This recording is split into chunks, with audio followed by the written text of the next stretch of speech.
bienvenue dans le magazine des Lilas. Au sommaire, les reportages des CE2 de l'école Les Lilas. Pour commencer, l'interview d'un agent du parc national.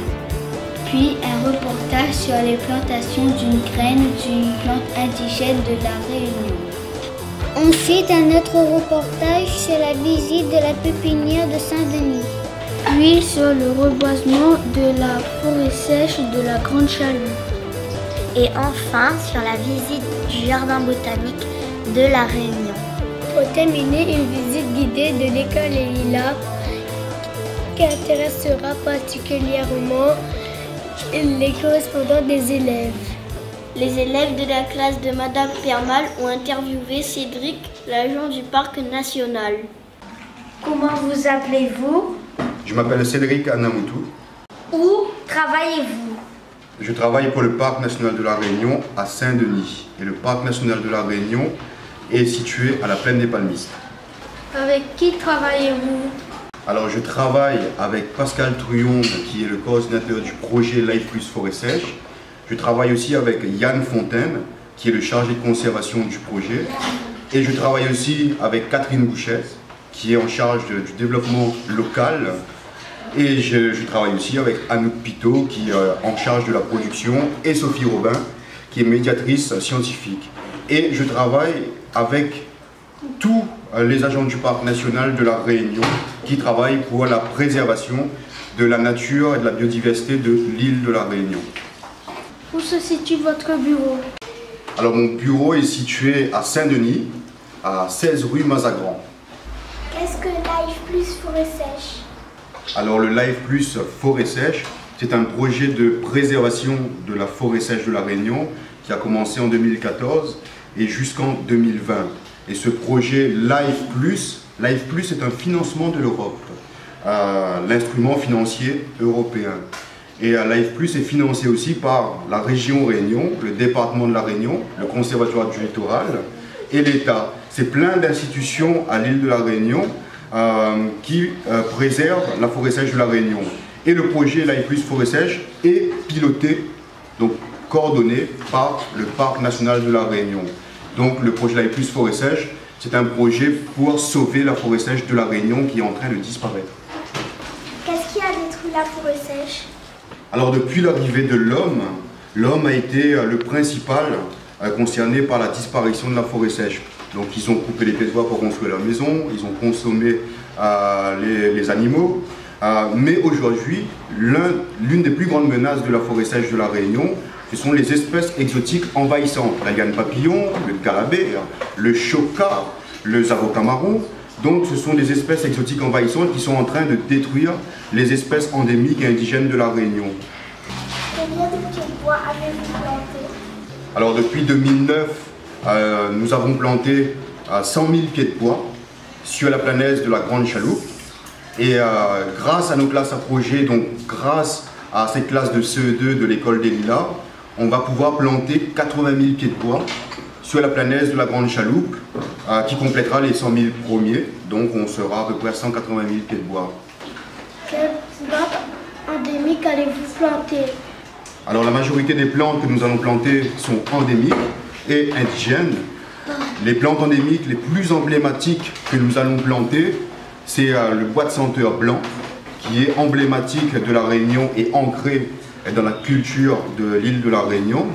Mais aussi, nous allons planter comme des bois d'huile, des bois de senteur bleu, des bois de judas, des bois de nef, donc des espèces endémiques qui vont être plantées grâce aussi à votre initiative, grâce à vous. Qu'est-ce qu'une plante exotique envahissante? Alors une plante exotique envahissante, mon grand, c'est une plante déjà qui vient d'ailleurs, donc qui ne vient pas de la Réunion.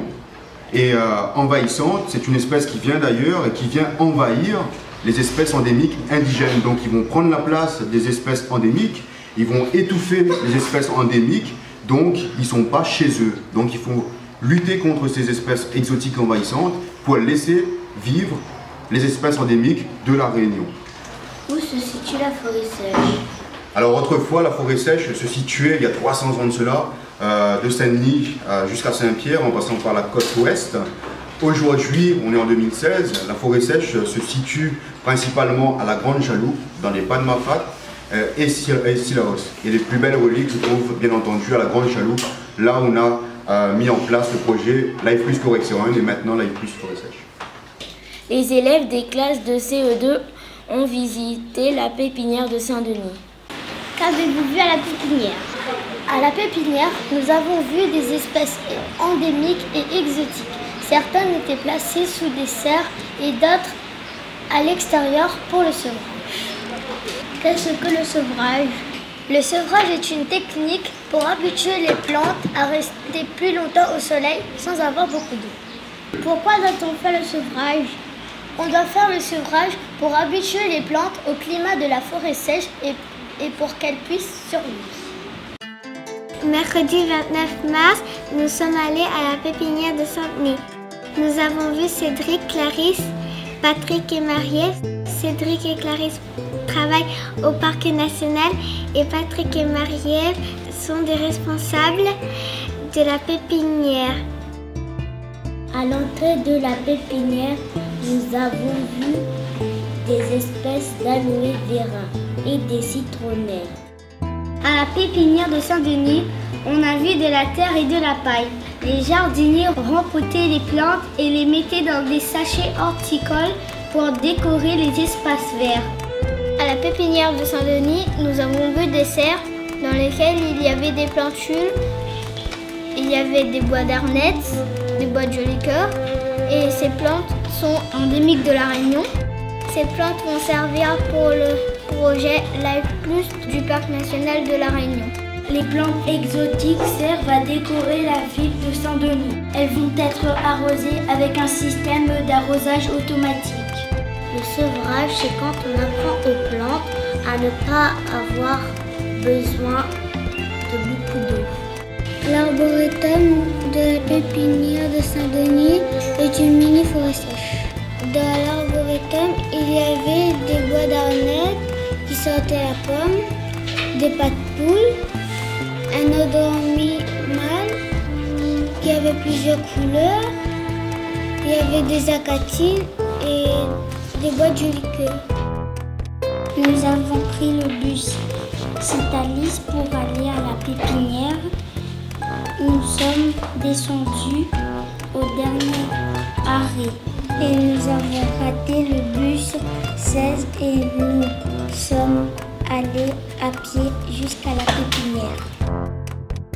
Au mois d'avril et au mois de mai, les classes de CE2 sont sorties au jardin botanique et à la forêt sèche.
tomates, des œillets d'Inde pour financer les sorties.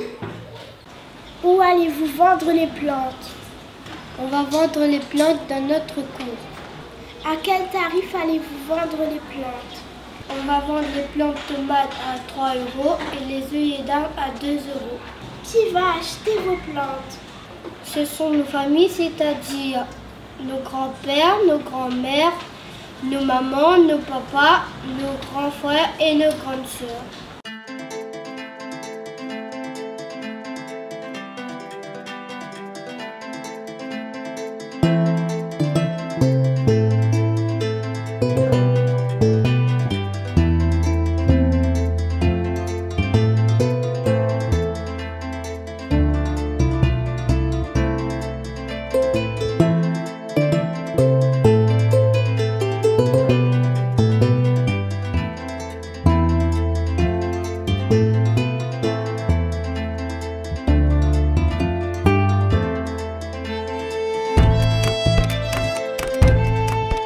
Au mois de février, les élèves ont rempoté le pied de bois d'arnette, le pied du bois joli cœur.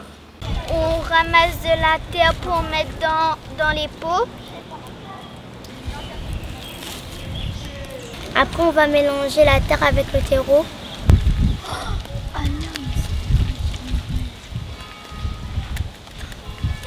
On est derrière la cantine où se situe notre potager. Maintenant, on va prendre le terreau et mélanger avec la terre.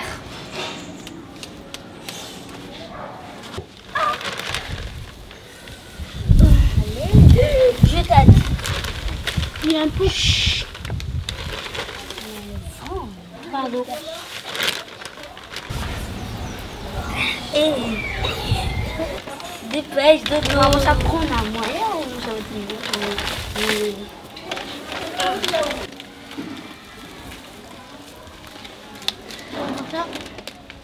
On va prendre les œillets d'Inde, on va faire un trou avec le bois et on met la graine et quand on a fini, on arrose.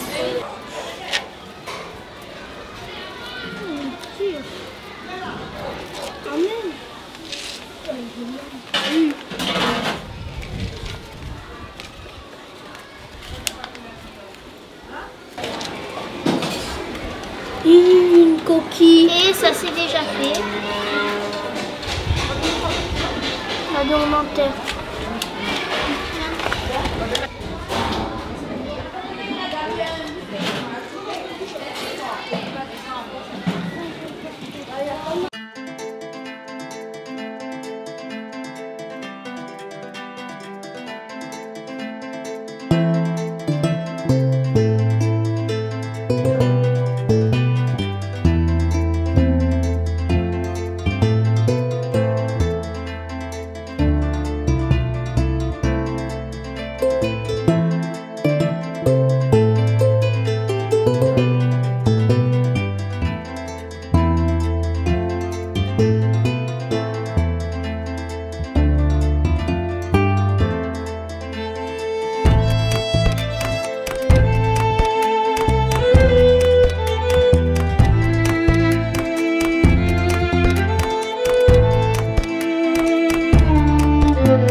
Pour les correspondants adorés de l'école Les Lilas. Nous sommes dans la cour de l'école. Il y a des arbres, des jeux et un préau. On voit les arbres, on est d'accord?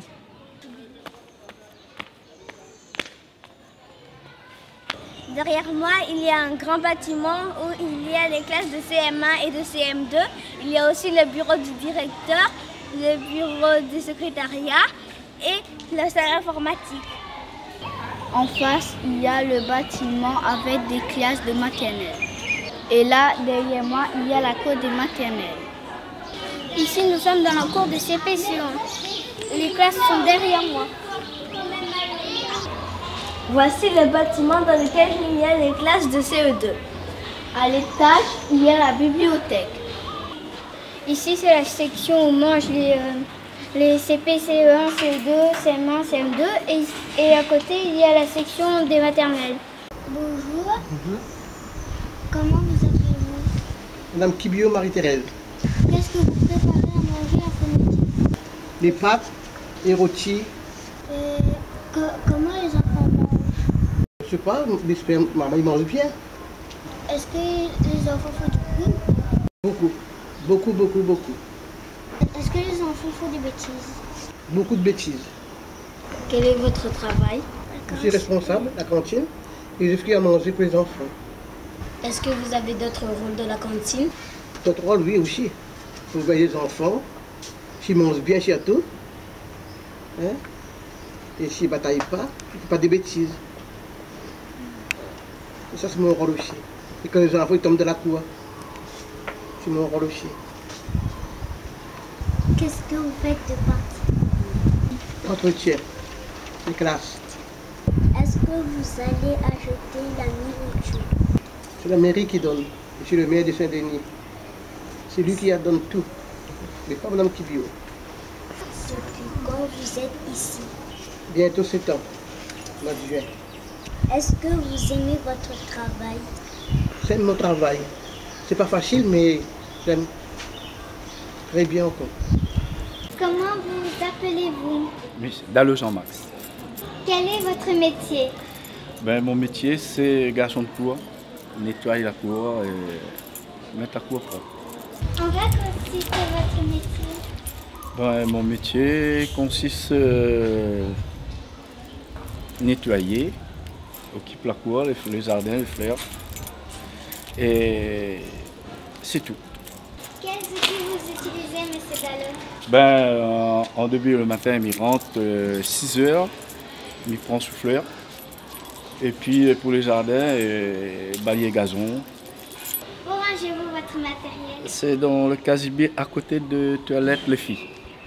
Depuis combien de temps êtes-vous à l'école? Alors ça fait 5 ans que je suis à l'école. Quel est votre travail? Est-ce que c'est difficile ou non? Alors mon travail consiste à prendre mes élèves en bibliothèque, les faire lire, les apprendre à lire. Et c'est pas trop difficile. À quelle heure arrivez-vous à l'école? Alors j'arrive à l'école à 7h moins 10. Quel est votre travail? Je suis enseignant, c'est-à-dire je suis un professeur du premier degré et je suis directeur d'école. Est-ce que tu punis les enfants? Oui, je donne des avertissements, c'est-à-dire que j'explique aux enfants et je leur dis qu'il ne faut pas recommencer quand c'est pas bien. Maintenant, quand un enfant se comporte bien, au contraire, je lui dis qu'il faut continuer.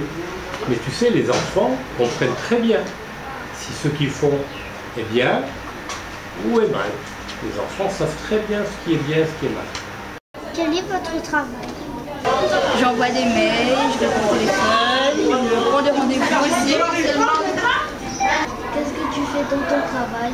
Alors au sein de l'établissement, je fais de l'accueil téléphonique, c'est-à-dire que je réponds au téléphone.